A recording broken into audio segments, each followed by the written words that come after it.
Hi hello friends, welcome to Haji's kitchen. இன்றைக்கி நம்ம கிச்சனில் பச்சை சுண்டைக்காயை வச்சு ஒரு புளிக்குழம்பு ரெசிபி தாங்க. இந்த மெத்தடில் ஒரு தடவை செஞ்சு பாருங்கள். வீட்டில் இருக்கவங்க எப்போயுமே இதே மாதிரி செஞ்சு தர சொல்லி கேட்பாங்க. ஏன்னா அந்தளவு டேஸ்ட்டாக இருக்குங்க. இந்த குழம்பு சாதம் மட்டும் இல்லைங்க, இட்லி தோசை அது போக களிக்கெல்லாம் ரொம்ப சூப்பராக இருக்குங்க. கண்டிப்பாக ட்ரை பண்ணி பாருங்கள். இந்த ரெசிபியை எப்படி செய்யுதுன்னு பார்த்துடலாம் வாங்க. நான் இன்றைக்கி ஒரு பெரிய லெமன் சைஸ் அளவு புளியை எடுத்து நல்லா க்ளீனாக வாஷ் பண்ணி நல்லா ஊற வச்சிடலாம். 200 கிராம் அளவு சின்ன வெங்காயம் எடுத்து வச்சுருக்கேன். மீடியம் சைஸில் ஒரு 7 தக்காளி எடுத்து வச்சுருக்கேங்க. 3 ஸ்பூன் சாம்பார் தூள், 1 ஸ்பூன் மிளகாய் தூள் எடுத்து வச்சுருக்கேன். நார்மல் ஸ்பூன் இருக்கும் இல்லையா, அதில் இப்போ ஒரு கடாயில் தேவையான அளவு கடலெண்ணெய் ஆட் பண்ணிக்கலாம். நீங்கள் நல்லெண்ணெயிலையும் செய்யலாம், ரொம்ப டேஸ்ட்டாக இருக்கும். பட் நல்லெண்ணெய் இல்லை, ஸோ நான் தான் கடலெண்ணெயில் செஞ்சுருக்கேன். எண்ணெய் நல்லா சூடானதுக்கப்புறம் நம்ம வெங்காயத்தை ஆட் பண்ணிவிட்டு வெங்காயத்தை நல்லா வதக்கி விட்டுக்கலாங்க. இந்த மாதிரி வதக்கி செய்யும்போது குழம்பு ரொம்ப டேஸ்ட்டாக இருக்குங்க. நீங்கள் இந்த குழம்புன்னு இல்லைங்க, எந்த புளிக்குழம்பும் இதை மெத்தடில் செஞ்சிங்கன்னா ரொம்ப நல்லாயிருக்கும். வெங்காயம் இந்த அளவு நல்லா வதங்கி வந்ததுக்கப்புறம் தக்காளி நம்ம 2 கட் பண்ணி ஆட் பண்ணிக்கலாம். ரொம்ப சின்னதாக கட் பண்ண தேவையில்லை, ஏன்னா நம்ம எல்லாமே அரைக்கிறது தான். ஸோ இந்த மாதிரி 2 கட் பண்ணி ஆட் பண்ணிவிட்டு தக்காளி தோல் உறிஞ்சு வரணும், அந்த அளவு நல்லா வதக்கி விட்டுக்கலாம். பாருங்கள், இந்த அளவு நல்லா வதங்கி வந்ததுக்கப்புறம் நம்ம எடுத்து வச்சுருக்க சாம்பார் தூள், மிளகாய் தூள் இதை ஆட் பண்ணிவிட்டு ஒரே ஒரு தடவை மிக்ஸ் பண்ணி விட்டுட்டு கேஸ் ஸ்டவ் ஆஃப் பண்ணிடுங்க. நம்ம ஏன்னா அடுப்புலேயே வச்சுருந்தோம்னா கருகிரும் இந்த சாம்பார் தூளும் மிளகாய் தூளும். ஸோ ஒரு தடவை நல்லா மிக்ஸ் பண்ணி விட்டுட்டு கேஸ் ஸ்டவ் ஆஃப் பண்ணிவிட்டு நல்லா ஆற வச்சிடலாம்.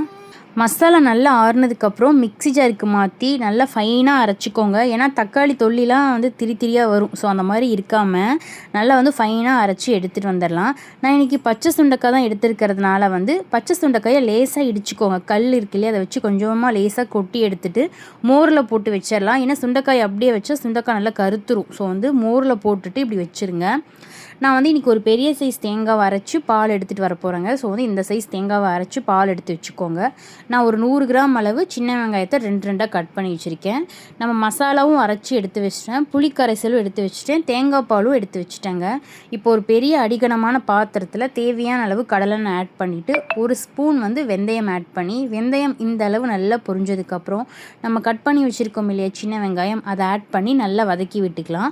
வெங்காயம் சின்ன வெங்காயத்தில் நிறைய ஆட் பண்ணும்போது ரொம்ப டேஸ்ட்டாக இருக்கும் குழம்பு. அது போக சுண்டைக்காய் குழம்புல சின்ன வெங்காயம் ஆட் பண்ணால் டேஸ்ட் ரொம்ப நல்லா இருக்குங்க. கண்டிப்பாக நீங்கள் ட்ரை பண்ணி பாருங்கள். வெங்காயம் இந்த அளவு நல்லா வதங்கி வந்ததுக்கப்புறம் நம்ம சுண்டைக்காயை ஆட் பண்ணிவிட்டு இந்த எண்ணெயிலே சுண்டைக்காயை ஒரு 5 நிமிஷம் நல்லா வதக்கி விட்டுக்கலாம்.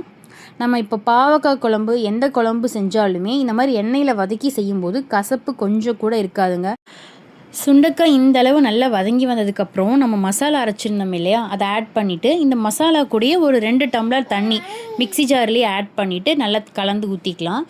கூடவே திக்கான புளிக்கரைசலையும் ஆட் பண்ணிவிட்டு தேங்காய் பாலையும் ஆட் பண்ணிடலாங்க.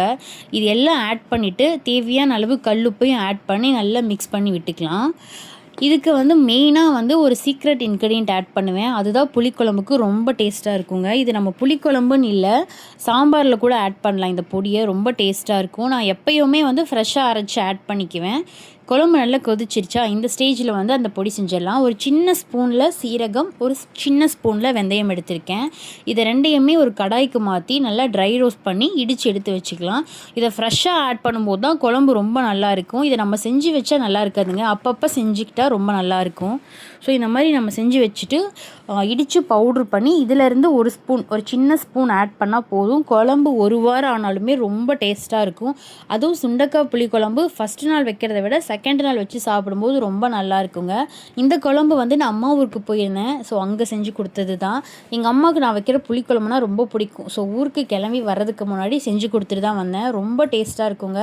நீங்கள் கண்டிப்பாக ட்ரை பண்ணி பாருங்கள். சுண்டைக்காய் கொஞ்சம் கூட கசப்பே இருக்காது. இதில் குழந்தைங்கள்லேருந்து பெரியவங்க வரைக்கும் விரும்பி சாப்பிடுவாங்க இந்த குழம்ப. ஸோ கண்டிப்பாக நீங்களும் ட்ரை பண்ணிவிட்டு மறக்காமல் எப்படி இருக்குன்னு கமெண்ட் பண்ணுங்கள். இந்த மாதிரி ரெசிபி வீடியோஸ் மட்டும் இல்லாமல் ஸ்கின் கேர் ப்ராடக்ட்ஸோட ரிவ்யூஸ்க்கும் பேபி வெயிட் கெயின் வீடியோஸ்க்கும் நம்மளுடைய சேனலை மறக்காமல் சப்ஸ்கிரைப் பண்ணிக்கோங்க. நீங்கள் பண்ணுற ஒவ்வொரு சப்ஸ்கிரைபும் எனக்கு ரொம்ப பெரிய சப்போர்ட்டாக இருக்கும். ஸோ மறக்காமல் சப்போர்ட் பண்ணுங்கள். தேங்க்ஸ் ஃபார் வாட்சிங்.